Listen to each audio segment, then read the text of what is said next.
verse 1 through 4. It's important to understand the setting because it understands really what's going on in this story. So beginning in John chapter 4, verse 1, it says, "Now, when Jesus had learned that the Pharisees had heard Jesus was making and baptizing more disciples than John, although Jesus himself did not baptize, but only his disciples, he left Judea and departed again for Galilee." So here's the setting. Jesus finds out that his mere presence, his teaching, his causing people to change what they believe and to follow him is stirring up some kind of trouble with the religious leaders of the day. And Jesus isn't yet ready for that kind of confrontation, so he simply leaves. It says he left Judea and departed again for Galilee. And then verse 4, I think, is very key. It says he had to pass through Samaria. Stop on that phrase, he had to pass through Samaria. So if you look at a map of Israel, that would really make sense. Like if you look at where he was and where he was going, kind of the shortest route between the two passed through Samaria. So yeah, obviously he had to pass through Samaria. But as you begin to understand more about the Jewish culture, you realize that Jesus didn't have to pass through Samaria. He could have obviously traveled around it. In fact, many of his fellow Jewish people intentionally avoided that area. They would have not had to pass through Samaria. They would have had to go around Samaria in order to stay clean and pure themselves. They avoided it, especially the rabbis and the Pharisees avoided the area of Samaria. Why? Because simply, first of all, because it was dangerous. But more important than that, they avoided it because they didn't want to get too close to the Samaritans. And we'll dig into that a little bit more later. But verse 4 says that Jesus had to pass through Samaria. And the word there has the force of being compelled to. Jesus is compelled to pass through Samaria. In other words, Jesus knew that this story had to happen. He knew that this meeting with this woman at the well had to happen. He wanted it to happen. He knew that he had a person to reach, and he knew that he had a point to make for you, for me, for all of us. He was very purposeful in journeying through this area. You need to understand that. It goes on in verse 5, it says, "So as he passed through Samaria, he came to a town of Samaria called Sychar, near the field that Jacob had given to his son Joseph. Jacob's well was there, and so Jesus, wearied as he was from his journey, was sitting beside the well. It was about the 6th hour." So again, Jesus says Jesus was weary. I love that. Exposes a little bit of the humanity of Jesus. Yes, Jesus was a man. He got tired. It's the 6th hour is about noontime, and so I imagine they set out early in the morning for their journey. They'd been traveling probably starting to get hot and dusty roads, and he had sent his disciples back into town to maybe find some food for noontime, and Jesus, it says, was tired and sat down at the well. Verse 7 says that he sat down at beside Jacob's well. Now again, water. The story takes place in the context of water. It's all about water. Jesus is going to be talking about water. And when almost always in the Bible, when the Bible speaks about water, it's a picture of life. And here at water is the point where Jesus is going to ambush this woman with not just physical water, but with his life, with his love, with his transformation. So that's kind of the setting for the story in those first 7 verses. But then we get into the first exchange of dialogue between Jesus and this woman. Again, I said the pattern you're going to see. Jesus says or asks something, and the woman reacts to what he says, and then he pushes a little deeper. So in verse 7 again, it says, "There came a woman of Samaria to draw water. Jesus said to her, 'Give me a drink.' And John explains, for his disciples had gone away into the city to buy food." So simple interaction there. But you notice Jesus makes the first move. This woman comes to the well. He says, "Can you give me some water?" He makes that first move. He breaks the barrier with her. He approaches the one that he should not approach for many reasons. He should not be approaching this woman. Again, I'll explain that in a minute. But Jesus asks her for water. It's a scandalous thing if you understand the whole context of it. But long ago, Isaiah had already prophesied about this Messiah, this Jesus who would come, and Isaiah says this in Isaiah 65:1. He says, I was ready, Jesus, or the Messiah speaking, I was ready to be sought by those who did not ask for me. I was ready to be found by those who did not seek me. And I said, here I am, to a nation that was not called by my name. So this woman that Jesus engages is a Samaritan. She's not an Israelite. She is of another nation, and she is outside of the mainstream. Jesus is constantly seeking people outside of the mainstream, and his mere presence with her is already breaking barriers. He asks her for a drink, which, again, for a man to speak to a woman in that culture is already breaking a barrier. For him to ask her for water, for a Jewish person to ask a Samaritan person for water is breaking another barrier.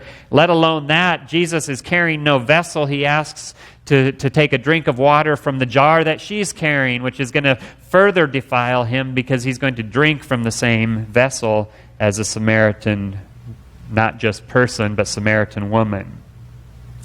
So Jesus makes that first move, and the woman responds in verse 9. The Samaritan woman said to him, again, she realizes what's just happened, that this is a scandalous thing. She says, how is it that you, a Jew, ask for a drink from me, a woman of Samaria? Again, John in parentheses explains, for Jews have no dealings with Samaritans. With that statement, this woman identifies her as that outcast, literally as someone to avoid. You see, the Pharisees, the religious leaders of Jesus' day, had a very simple system for keeping themselves pure and holy and clean. And their system was this: simply stay away from unclean people. Keep your physical distance from sinners, because they had this understanding that somehow sin is going to be contagious. If I get too close to someone who's a sinner, I'm going to catch it. And so they had all these rules and these guidelines for how to physically stay separate from those who were sinners, and Samaritans were considered sinners in their eyes. God doesn't see it this way. Again, Isaiah 56:8 says that God gathers the outcasts. He doesn't avoid the outcasts. He gathers them. So what is it that made her an outcast? I said we'd dig into this a little bit deeper. Obviously, I've already alluded to this. Being a Samaritan made her an outcast in that country, in Jewish culture.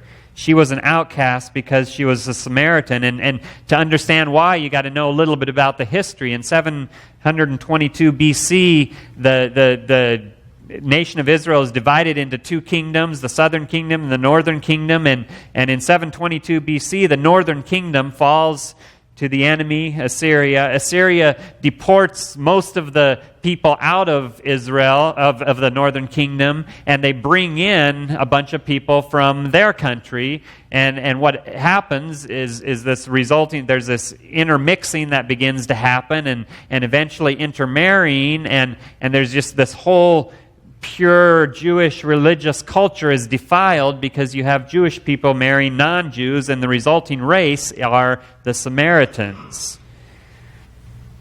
With that, mix in the foreign gods that were brought in, that they began to worship and mix with their worship of God, and what resulted was kind of this hybrid religion of the Samaritans. They were the Samaritans. They didn't worship in Jerusalem. They worshipped elsewhere. They worshipped on Mount Gerizim. Later, their temples were burned by the Israelites who hated them so much. And it was said in the Jewish literature of the time, in the rules and guidelines, it said, let no Israelite eat one mouthful of anything that is a Samaritan's. For if he eat but a mouthful, it is as if he eats swine's flesh, which is forbidden for any practicing Jewish person. So being a Samaritan made her an outcast, but not just that, being a woman also made her an outcast, because whether you're Samaritan or whether you're Jewish, if you're a woman, you are kind of on the lowest rung of society in that time and age. It's forbidden in that culture, it was forbidden for me to even go out in public and in public speak to another person's wife. That would be forbidden. Again, in the Jewish law, it was said that the words of the law should be burned rather than taught to a woman.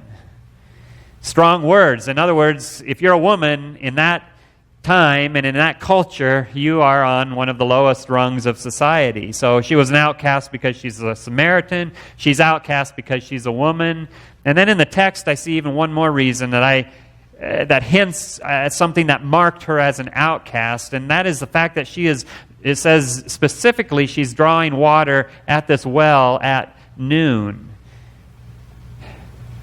That made her an outcast. Think about it. Drawing water in that culture is not a thing that you do in isolation. It's a thing you do early in the morning in the cool of the day, and it's kind of it was a social event. It was, everybody got together and shared the gossip of the community, and that's where community and relationship happened as the women of the village went along their day's work.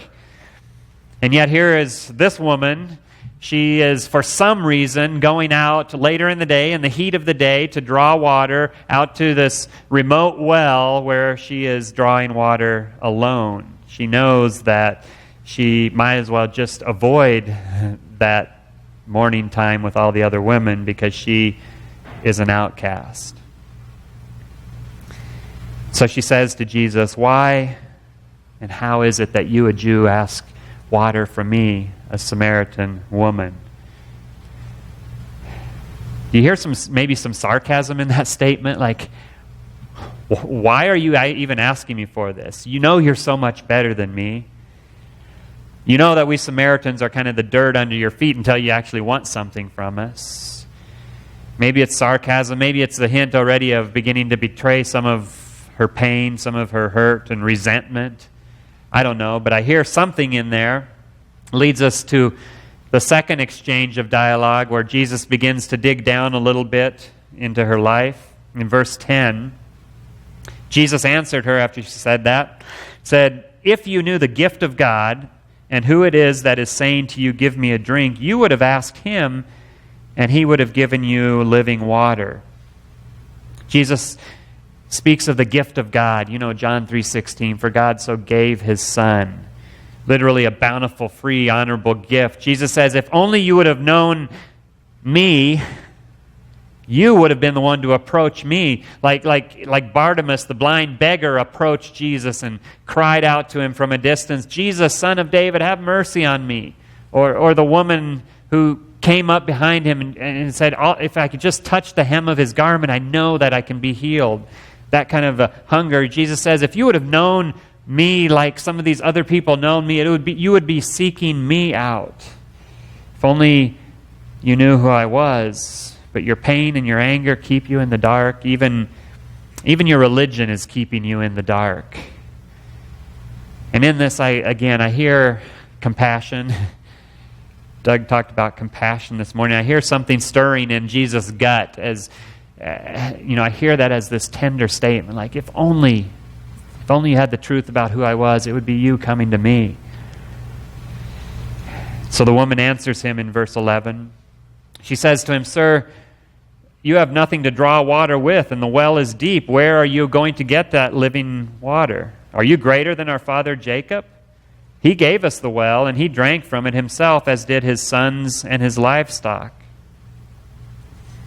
She addresses him now as Sir, no longer seeing him just as this thirsty man, but maybe her heart's beginning to soften a little bit. Maybe her curiosity is beginning to be aroused as she begins to think, this man obviously broke barriers to speak to me. I sense there's something gentle in him. There's something not condemning about him. But she's still just thinking about natural water. She doesn't really get it yet. And so she brings up, well, how are you going to draw water? You're talking about this living water. I'm the one with the jar. How are you going to get water? You don't even have a jar. Are you greater than Jacob? They're there at Jacob's well. And so she said, are you greater than our father Jacob? Why mention him? I think she's, at this point, talking about her own pride and national identity, cultural identity, because again, understanding the history, Israel looked back to Abraham as their father. Samaritans looked back to Jacob as their father, because Jacob was the father of Ephraim and Manasseh, two of these guys to where they traced their lineage as Samaritans. And so she's coming ever closer now to exposing the deep question in her heart. Who are you? Who is this strange man? I sense something about him. This man who broke barriers to speak to me, an outcast. I think she's beginning to wonder, is there something greater than that which I've staked my life on, my hopes on? Am I missing something that's really truth here? So Jesus presses in further in the third exchange of dialogue, verse 13. Jesus said to her, well, everyone who drinks of this water will be thirsty again. He's talking about the natural water there. Everyone who drinks of this water will be thirsty again. But whoever drinks of the water that I will give him will never be thirsty forever. Something important about that. He has to say it over and over. He'll never be thirsty forever. The water that I will give him will become in him a spring of water welling up to eternal life. So Jesus doesn't argue with her about the place of Jacob in the history of the Samaritans. But he does begin to open up her eyes a little bit more, to reveal a little bit more of himself and of the water that he offers. And so he says, let's talk about drinking. You can drink over and over from this natural water, this well here, and you're going to get it thirsty over and over. You got to come here every day to draw new water. Or you can drink once and for all, from the living water that I'm offering you. And what happens is you will get a spring that wells up inside of you. Welling up, literally the word there means leaping up inside of you to answer your thirst forever. You won't have to come in the heat of the day, avoiding the shame, avoiding the stares, the cold shoulders of those other women, because that spring of living water will be inside of you, continually satisfying your God-given thirst for truth, for love, for everything else that you long for so desperately. Now, those are all my words, but that's, I believe, the message that he's communicating to her. Never thirsty forever, he says.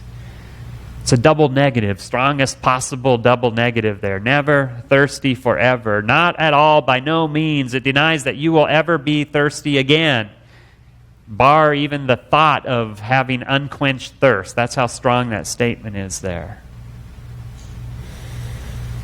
The woman responds to him, verse 15, still calling him sir, says to her, "Sir, give me this water so that I will not be thirsty or have to come here to draw water." I don't know if she at this point is beginning to think he's talking about something more spiritual than natural, or if maybe he's talking about some kind of magical water. I'm not sure what's going on in her head, but the one thing I know is she's beginning to realize that whatever that water is, I do want it because there's a thirst inside me that can't be quenched.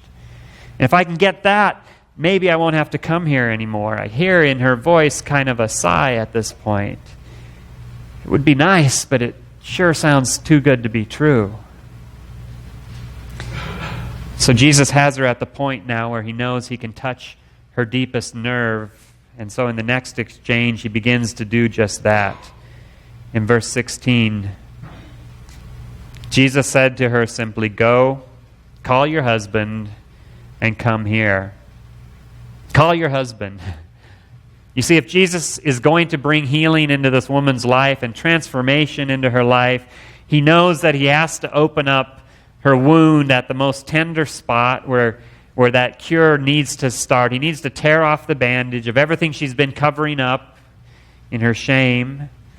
And everything that Jesus did in this story so far was, I think, to prepare for this very delicate moment. And notice how gentle and yet persistent he is as he begins to literally lay bare her deepest pain like a skilled surgeon. The fact is, Jesus says, he knows you cannot drink of the living water that I have to offer you unless you can face this ugly self of who you are, this tangled mess, because repentance is part of receiving this gift. And so you have to be honest about the pain, about the mess of your own life. And so he says, call your husband. And then in verse 17, the woman replies to him simply, I have no husband. I have no husband.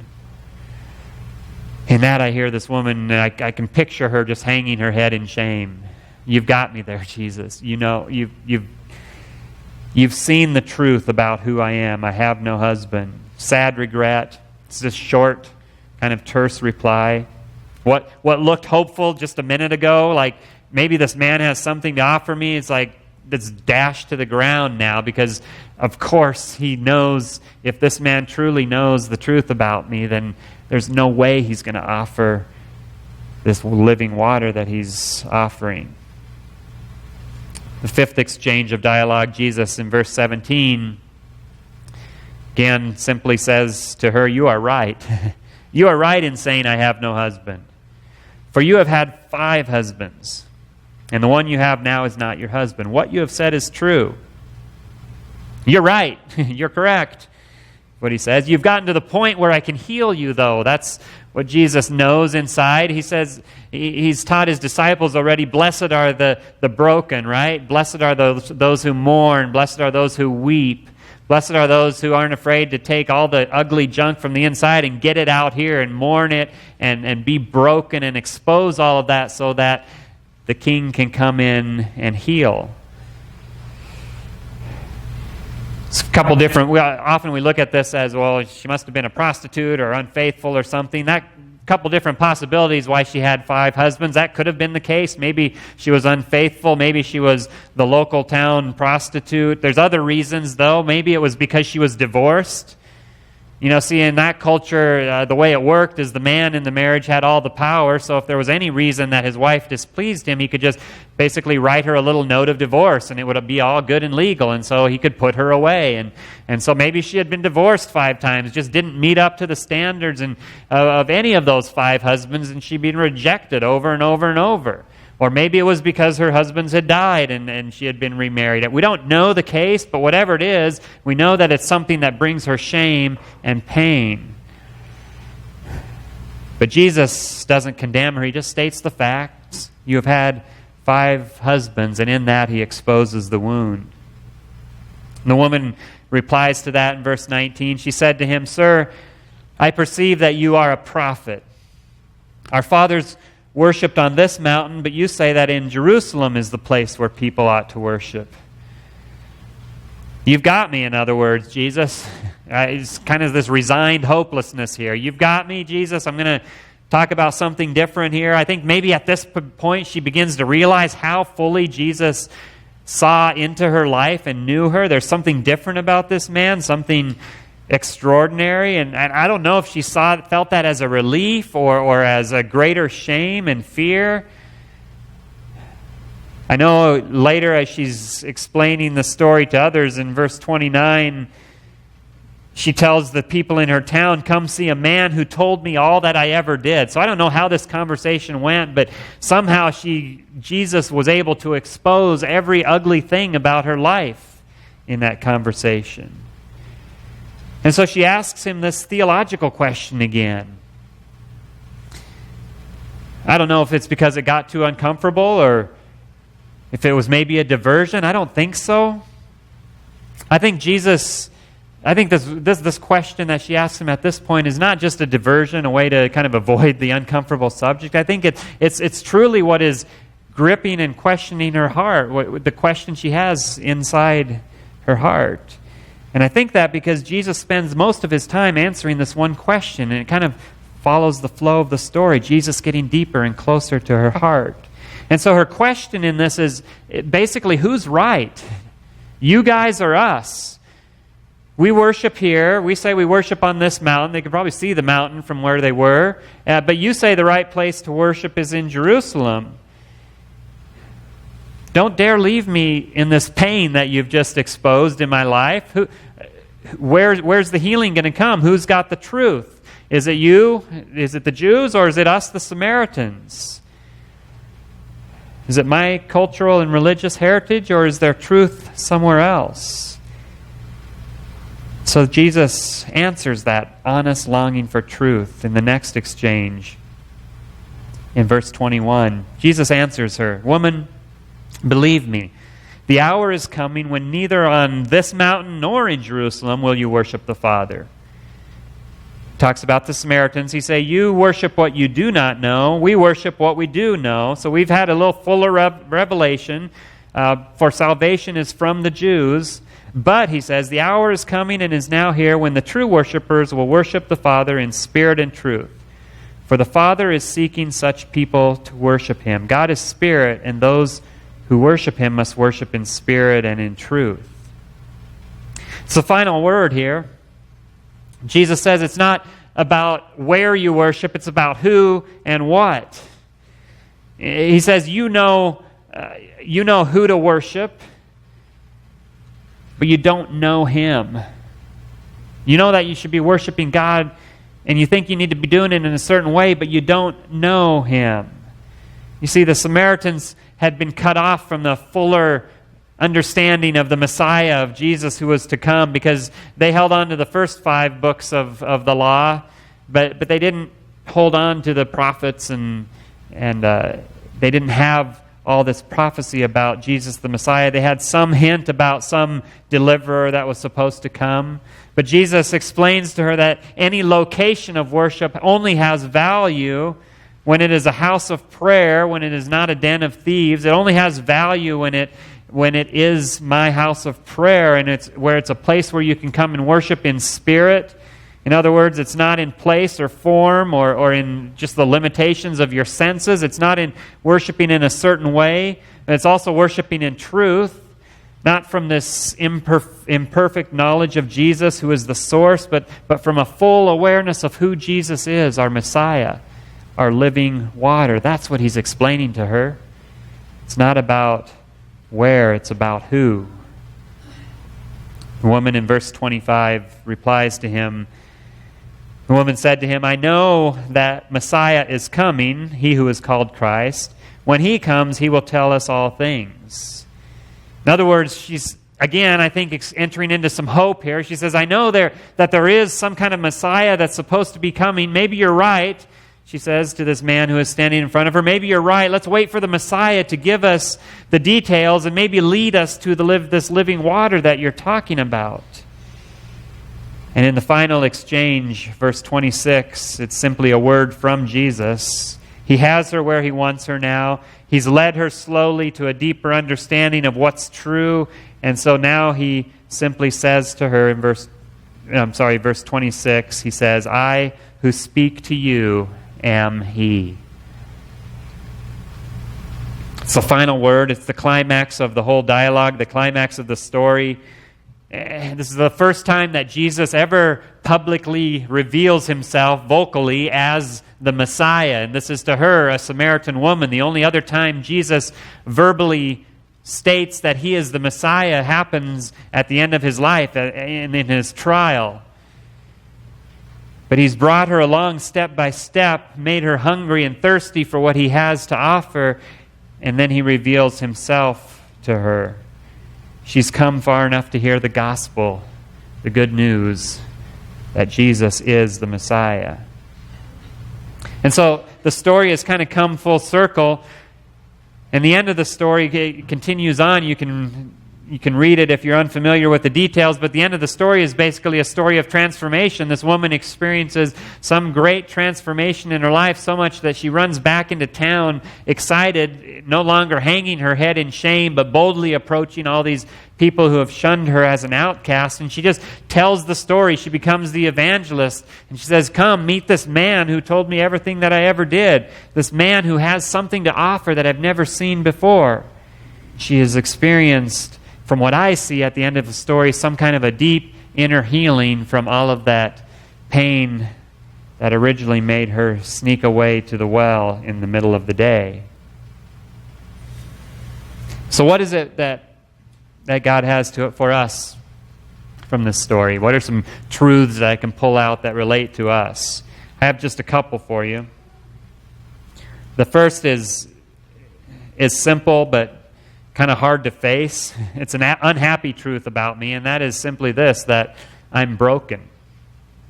I think that's one of the truths that we can pull out of this story. I am broken. Just like this Samaritan woman, I am broken, and it's something that I need to admit before I can experience what Jesus has for me. You can't short-circuit the amazing work of Jesus for you and in you by failing to clearly see how broken you are before Him and without Him. In other words, I can't be afraid of exposing how broken I am. So let me ask again, what is what is that shame that you hide from everyone around you? What is it? Is it a sin? Is it a rejection? Is it an abuse? Is it an addiction? We all hold on to something. As you ask yourself that question, the truth from this story is that if you want to find healing, if you want to find transformation and restoration from that thing, you got to expose that to Jesus, and you need to bring it to the cross, to the foot of the cross, leave it there with Him, let Him redeem it and transform it, and you also need to take a risk and let someone else, someone around you, see the real broken you. Because the other thing I see in this story is the incredible power of community. As Jesus went to this woman who was in shameful isolation and drew her out in relationship to where she felt okay exposing all of that to Him. I am broken. Second truth is not an unhappy truth. It's a wonderful truth, and it's a truth about Jesus.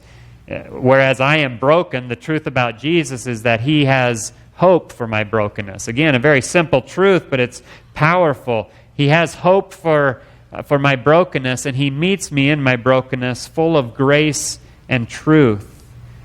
John 1:14 and then 16:17 says that the Word of God came to us full of grace and truth. And you see that constantly in Jesus' life. He speaks these hard truths to us, but He does it with such grace and moves us exactly where we need to be.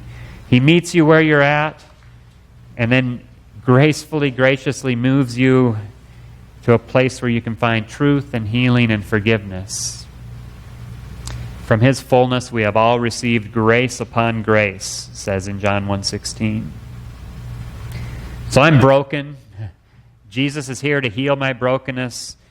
The third truth is this, simply the kind of water that Jesus offers is like no other water. There's something different about this spiritual water that He's talking about that flows from Him to you and then becomes something inside of you that flows out of you. There's several things in the story here that show how different this water is. In verse 10, Jesus says this water is the gift of God. It's a gift from God directly to you. In verse 10, He also says it's living water. It's not natural water that you have to keep going to be replenished. It's living water. In verse 14, He says it's the kind of water that if you drink of it, you will never thirst again. In other words, it's always there to satisfy your soul when it's thirsty and longing. Verse 14 again, He says this water is the kind of water that becomes a spring, a well of water. That's how it satisfies your thirst forever. That's why you're not going to get thirsty anymore forever, because this water that Jesus offers, it's not just because one drink is enough to satisfy you forever. It's because when you drink the water that He offers, it produces a well inside of you that springs up and continually satisfies your thirst. And in the scripture I read for you from the beginning, from John